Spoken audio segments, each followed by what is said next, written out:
three-phase transformer or three-phase induction motor or three-phase rotating transformer and kuda antaru. The another name of three-phase induction motor is three-phase rotating transformer. So అందులో construction వచ్చేటప్పటికి mainly consists of two parts. One is stator and another one is rotor. Stationary గా ఉండేదాన్ని stator అంటాము, rotate అయ్యేదాన్ని rotor అంటాము. So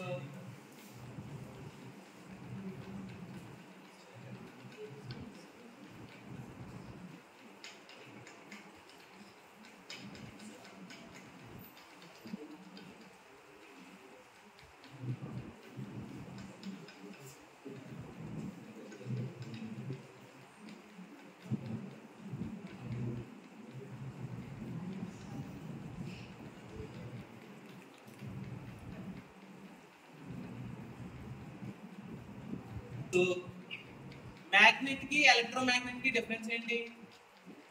permanent magnet ఉంటుంది, electromagnet కూడా ఉంటుంది. పర్మనెంట్ మ్యాగ్నెట్స్ మనకు తెలుసు కదా, బ్లాక్ కలర్ లో ఉంటాయి. వాటిని యూజ్ చేసినప్పుడు నార్త్ పోల్ సౌత్ పోల్ ని యూజ్ చేసి మనం మ్యాగ్నెటిక్ ఫీల్డ్ అనేది యూజ్ చేసుకుంటాం. ఎలక్ట్రోమాగ్నెట్ అంటే ఏంటంటే ఎప్పుడైతే సో ఇది కోరెంట్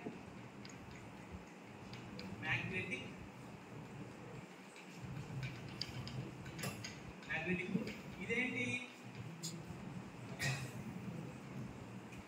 ఫీల్డ్ కాయిల్ అన్నా లేకపోతే కాపర్ కాయిల్ అన్నా లేకపోతే కాపర్ కండక్టర్స్ అన్నా ఉంటాయి. సో ఒక ఐరన్ కోర్ కి మనం ఏం చేస్తాము, ఒక ఐరన్ కోర్ కి number of turns copper wires చుట్టినప్పుడు ఎప్పుడైతే ఆ కాయిల్ కి మనం సప్లై ఇస్తామో దీనికి నెంబర్ ఆఫ్ టర్న్స్ చుట్టారు. ఇది ఒక ఐరన్ కోర్ కి నెంబర్ ఆఫ్ టర్న్స్ చుట్టి నేను ఏం చేస్తాను, దీనికి సప్లై ఇచ్చాను.